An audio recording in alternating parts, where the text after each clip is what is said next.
Sway cave, shooting ball at the park. Switch 1,000 on the free throw. You're just a wee blow. I'm a full-grown human, half my leg covered in Ewings. Welcome to FairFightMovement.com, and in this episode we're going to do like Ice Cube did in 1991, and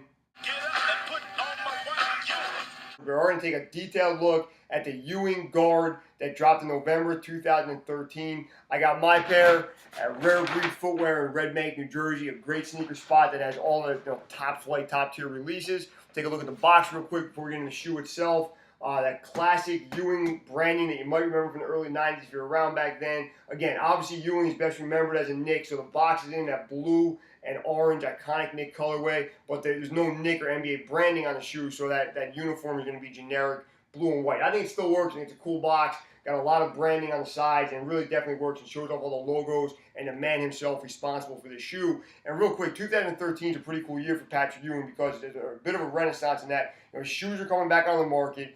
And there's a rapper named Action Bronson who's pretty much marketing his entire mixtape, Blue Chips 2, around Patrick Ewing. And one of the best things about this, I think Patrick Ewing's real far ahead of the curve as far as like Jay-Z said 20 years later, I don't get dropped, I dropped a label. That's exactly what Patrick Ewing did. He had a bunch of shoes out with Adidas in the 80s, and he decided to go on his own, do his own thing, and he created some of the most iconic NBA and basketball footwear of the early 90s, which is really awesome when you think about it. So let's take a look inside the box here. We're looking at it on the shoe itself on the Ewing guard. As you open up the box, we see a really cool wrapping tissue paper inside. You got 33s on it. You got Patrick Ewing's logo and signature, and you got a silhouette of him dunking a ball, which is really cool. And we go into the shoe from there. We're going to go ahead and see we get, as a bonus with shoes, we get a little pamphlet that tells us a little about Patrick Ewing himself and about the technology that went in the shoe to make these, the state-of-the-art, one of the state-of-the-art basketball shoes of the early 90s. And then on top of that, double bonus, we get a basketball keychain, which a lot of you guys might remember if you're around in the early 90s. You got a 33 on one side, Patrick Ewing's signature on the other side, and a really cool keychain to have, 25, 23 years later than when these shoes actually dropped the first time. On the shoe itself, the shoe's a lot like the player Patrick Ewing was. It's a big, strong, powerful shoe made for a big, strong, powerful man. Now, the reason I picked out the guards and in this colorway are two reasons. Number one, I really like the 3/4 height on them. The 33 highs that dropped first, awesome shoe, iconic shoe. But if you're not 7'1", they're really hard to pull off because you're just so high. Half my leg covered in Ewings. That big, powerful shoe is a big theme so far in 2013.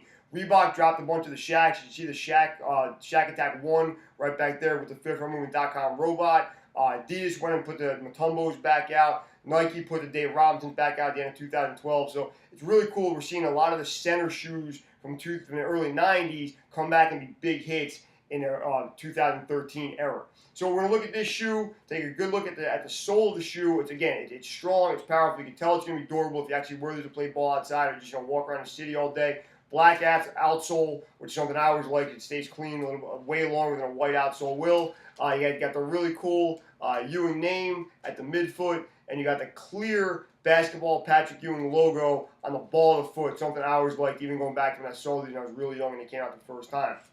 We work our way up to the midsole, mainly black, a little bit of white, and again, it's durable, it's thick, you can tell it's a good quality shoe. We got the 33 branding right there on the lateral heel, and then on the back in really nice embroidered, big, high, bold block letters, the Ewing last name.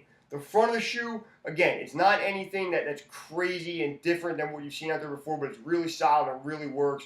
Kind of black lacing on a black tongue, a couple hits of white, and Patrick Ewing's signature right about at the ankle. And then on the tongue, you have one of the cool Ewing logos that kind of incorporates a basketball, his signature, and those bold block letters saying the word Ewing, which right now is out on starter hats. You can track them down. They're really cool. So I think as far as the shoe, I really like the height on this. And they came out, first of all, today in November 2013, on the same day, Ewing dropped a 33 high and purple suede.